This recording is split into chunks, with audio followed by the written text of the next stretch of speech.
Hello दोस्तों, कैसे हैं आप सभी। दोस्तों, जैसा कि आप सभी को मालूम है कि आज 1 जनवरी है। तो दोस्तों, मैं आपको नए वर्ष की बहुत सारी शुभकामनाएं देता हूं। और दोस्तों, आपको यह भी बताना चाहता हूं कि आज से कुछ और निष्ठा के अतिरिक्त कुछ और कोर्सेज हैं जो प्रारंभ हो गए हैं, जिन्हें आपको करना है। तो 1 जनवरी से 8 जनवरी के बीच में 2 कोर्स आपको करने हैं। ठीक है, पहला कोर्स है बच्चों की भाषा स्कूल वर्सेस घर, और दूसरा कोर्स है गणित के मुख्य कौशल उत्तर प्रदेश। इसमें कुल 7 भाग हैं। असेसमेंट भाग 1 से भाग 7 तक के सभी प्रश्नों के उत्तर मैं आपके लिए लेकर आया हूं। इस कोर्स को आपको समाप्त करना है 1 जनवरी 2021 से 8 जनवरी 2021 के मध्य आपको पूरा करना है। तो आइए दोस्तों, हम आपको दिखाते हैं कि इसमें क्या प्रश्न पूछे गए हैं। भाग 1 से लेकर के भाग 7 तक के पूरे कंप्लीट प्रश्न उत्तरी मैं आपके सामने लेकर आया हूं। आप इसे देख लीजिए और अपने इस प्रशिक्षण को भी आप पूर्ण कीजिए। और इस कोर्स की जो लिंक है, लिंक मैं अपने वीडियो के डिस्क्रिप्शन में दे दूंगा, आप वहां से जाकर इस कोर्स को प्राप्त कर सकते हैं। तो आइए दोस्तों, हम अपनी वीडियो शुरू करते हैं। हाँ तो दोस्तों, जैसा कि आप पहला प्रश्न आप अपनी स्क्रीन पर देख पा रहे हैं, आपके अनुसार अगर तीसरी से 5वीं कक्षा के बच्चे को इन 2 भिन्न की संख्याओं को दिखाया जाए तो वह अधिकतर किस संख्या को बड़ा बताएगा, 1/4 या 1/5। तो निश्चित रूप से बच्चा जो है 1/5 को ही बड़ा बताएगा। तो यहाँ पर हमने 1/5 टिक किया है और यही आपका राइट है। फिर दूसरा क्वेश्चन है, आपकी स्क्रीन पर 3 चित्र दिखाए जा रहे हैं, उनके सामने सही उत्तर का नाम ड्रैग करके लगाएं।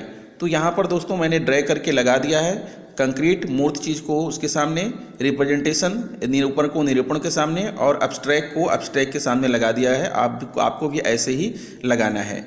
फिर अगला क्वेश्चन है, आपके अनुसार सुमिता जी ने ऐसा क्यों किया होगा, ताकि बच्चे ठोस अनुभव और चित्रों में संबंध बना पाएँ, ताकि बच्चे बिना परेशानी के ठोस अनुभव से चित्रों के जरिए समझ दर्शाने तक पहुँचें, ताकि बच्चे आसानी से पहले से देखे चित्रों को बराबर हिस्सों में बांट सकें। तो यहाँ जो आपका राइट आंसर होगा वो दूसरा, और पहला और दूसरा विकल्प सही है। जो पीले कलर से दिख रहे हैं वो आपके राइट आंसर होंगे। फिर अगला क्वेश्चन है, अगर इस समस्या के लिए मैं पहले ही सही तरीका सिखा देता और उसका अभ्यास ऐसे ही और सवालों से कराता तो इसका आपकी समझ पर क्या प्रभाव पड़ता। पहला है, समस्या को हल करने का एक ही सही तरीका सीख पाते, समस्या का विश्लेषण करने, समस्या सुलझाने का खुद का तरीका सोचने, उस तरीके को आजमाने और सोचे समझे सही नतीजे पर पहुंचने का मौका मिल पाता, साथियों के साथ चर्चा और वाद विवाद को करते हुए साझा समाधान ढूंढने का अवसर मिल पाता। तो यहाँ पर जो आपका राइट आंसर होगा, राइट आंसर है आपका जो है पहला ऑप्शन आपका करेक्ट है। फिर आगे बढ़ते हैं। अगला क्वेश्चन आपको यहाँ पर दिख रहा है, आपके अनुसार समस्या समाधान तरीके से पढ़ाने से क्या फ़ायदा होगा।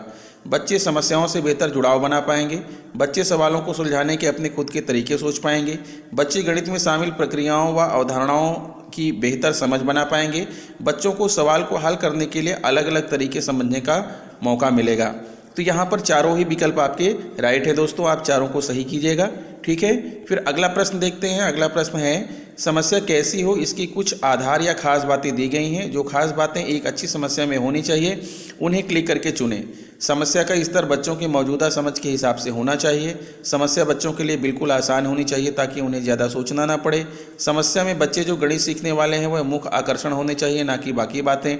समस्या में बच्चों को खुद के जवाब ढूंढने और उनके लिए तर्क देने का अवसर मौजूद होना चाहिए। समस्या जिसमें बच्चों को सिर्फ मानक विधि का इस्तेमाल कर जवाब निकालना हो। समस्या बच्चों के संदर्भ में जुड़ी हुई और अर्थपूर्ण होनी चाहिए। तो यहाँ पर आपका राइट आंसर है पहला, तीसरा, चौथा और आखिरी विकल्प आपका यहाँ पर सही होगा।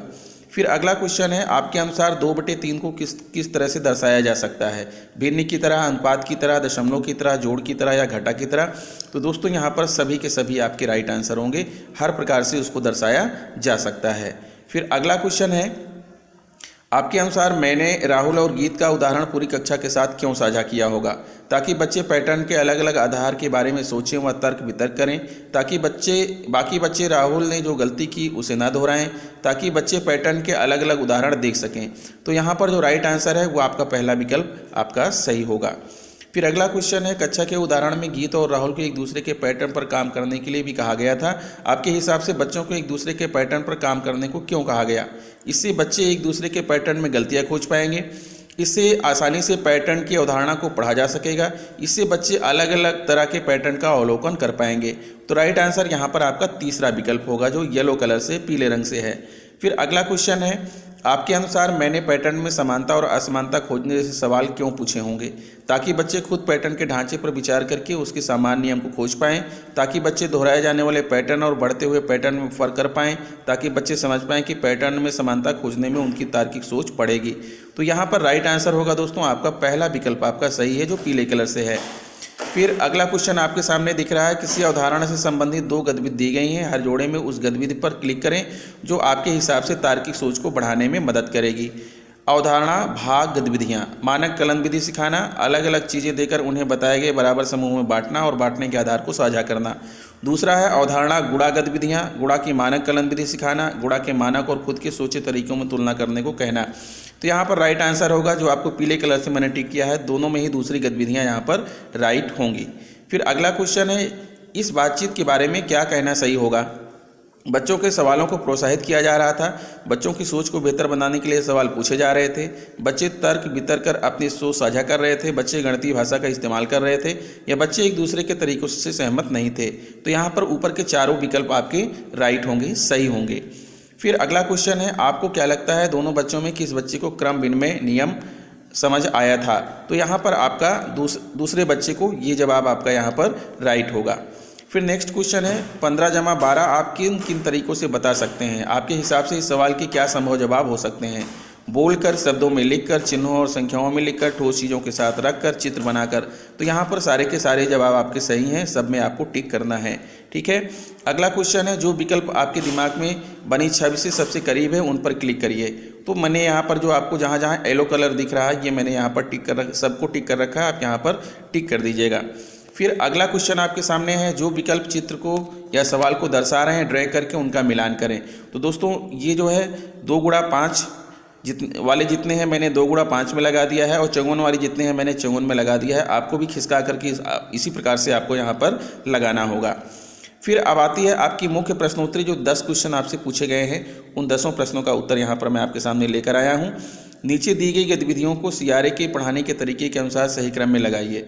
बच्चों को संख्याओं का गुणा चित्रों के जरिए दर्शाना सिखाना, बच्चों को गुणा की अवधारणा सिखाने के लिए कंचों या किसी और वस्तु की मदद से संख्या को गुणा करके दिखाना, बच्चों को मानक कलन विधि का इस्तेमाल करके 2 संख्याओं को गुणा करने के लिए प्रोत्साहित करना। सही क्रम चुनिए, आप एक ही विकल्प चुन सकते हैं। तो पहला ये है 1 2 3, 3 2 1, 2 1 3, 3 1 2। तो आपका तीसरा विकल्प यहाँ पर सही है, 2 1 3 क्रम आपका राइट है।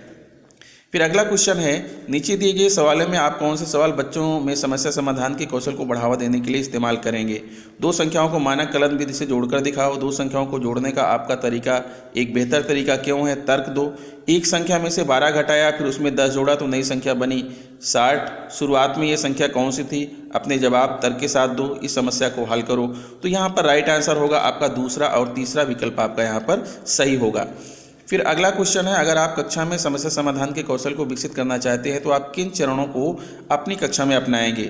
पहला है समस्या समझो, योजना बनाओ, योजना इस्तेमाल करो, योजना जांचो। योजना बनाओ, योजना जांचो, योजना इस्तेमाल करो, समस्या समझो। योजना इस्तेमाल करो, योजना जांचो, योजना बनाओ, समस्या समझो, या फिर समस्या समझो, योजना जांचो, योजना बनाओ, योजना इस्तेमाल करो। तो यहाँ पर आपका जो पहला विकल्प है वही आपका सही आंसर होगा। फिर अगला क्वेश्चन है, कविता अपनी कक्षा में चाहती हैं कि बच्चे गणित की अवधारणाओं के संबंध गणित की अन्य अवधारणाओं और असल ज़िंदगी में खोजें। ऐसा करने के लिए उन्हें क्या कदम उठाने चाहिए? बच्चों को एक ही अवधारणा को अलग अलग रूपों में दर्शाने के मौके देने चाहिए। बच्चों को एक अवधारणा से जुड़ी समस्याओं को हल करने के लिए अलग अलग तरीके खोजने के मौके देना चाहिए। बच्चों को असल ज़िंदगी से जुड़ी समस्याएं हल करने के लिए देनी चाहिए, या फिर बच्चों को ऐसे सवाल देने चाहिए जिसमें एक से अधिक संख्याओं की समझ की ज़रूरत हो। तो यहाँ पर दोस्तों आपका पहला, दूसरा और तीसरा विकल्प आपका राइट होगा। फिर अगला क्वेश्चन है, लतिका जी भाग की अवधारणा से जुड़े संबंधों की खोज कराने के लिए बच्चों को एक ही संख्या के बटनों को एक डिब्बों में बार बार निकालने के लिए कहती हैं। इस गतिविधि से वे किस तरह के संबंधों की खोज करा सकती हैं? भाग का घटा से संबंध, भाग करने के अलग अलग प्रक्रियाओं में संबंध, भाग का गुणा से संबंध, भाग का असल जिंदगी की स्थिति से संबंध। तो यहाँ पर राइट आंसर आपका पहला, तीसरा और चौथा विकल्प होगा। अगला क्वेश्चन है, नीचे दिए गए सवालों में से वे सवाल चुनिए जिन्हें कक्षा में तार्किक सोच को बढ़ावा मिल सकता है। इन 2 संख्याओं को जोड़ने पर क्या जवाब होगा? गुणा करने की इन 2 तरीकों में क्या समानता है? जो भाग करने का तरीका तुमने इस्तेमाल किया वह बाकी तरीके से बेहतर क्यों है? कक्षा में जिन तरीकों से जोड़ के जवाब अलग आए हैं वह तरीके कौन कौन से हैं? तो यहाँ पर आपका दूसरा और तीसरा विकल्प राइट है। फिर आइए आगे बढ़ते हैं। अगला क्वेश्चन है, आइए एक शिक्षक की कक्षा में जो हो रही बातचीत पर ध्यान दें। शिक्षक, बच्चों 24 गुणा 2 कितना होगा? बच्चा 48। शिक्षक, ये जवाब कैसे मिला? बच्चा 20 गुणा 2 बराबर 40 और 4 गुणा 2 बराबर 8, इनका जोड़ हुआ 48। शिक्षक, क्या अनिल का जवाब और तरीका आप सभी को लगता है कि क्या यह तरीका हर स्थिति में काम करेगा? इस बातचीत के आधार पर बताइए कि कक्षा को बच्चों पर बातचीत की जिम्मेदारी के आधार पर आप किस स्तर पर रखा जा सकता है? स्तर 0, स्तर 2, स्तर 1 या स्तर 3? तो यहाँ पर आपका स्तर 1 राइट आंसर होगा। अगला क्वेश्चन है, इस कक्षा को ध्यान से देखिए और बताइए कि शिक्षक ने कक्षा में बातचीत को बढ़ावा देने के लिए किन तरीकों का इस्तेमाल किया है। शिक्षक, बोर्ड पर लिखे सवाल को हल करने में मुझसे कुछ गलती हुई है, वह गलती खोजिए। कुछ देर बाद, कबीर, आपने हासिल गलत जोड़ा है। शिक्षक, वो कैसे? कबीर, इकाई के हासिल को दहाई में नहीं जोड़ा। शिक्षक, क्या कोई और जवाब देना चाहेगा? तो यहाँ पर आप विकल्प हैं, इंतजार करना, बच्चों की बात को दोहराना, बच्चों की भागीदारी का निमंत्रण, बच्चों को अपने शब्दों में कोई विचार बताने को कहना।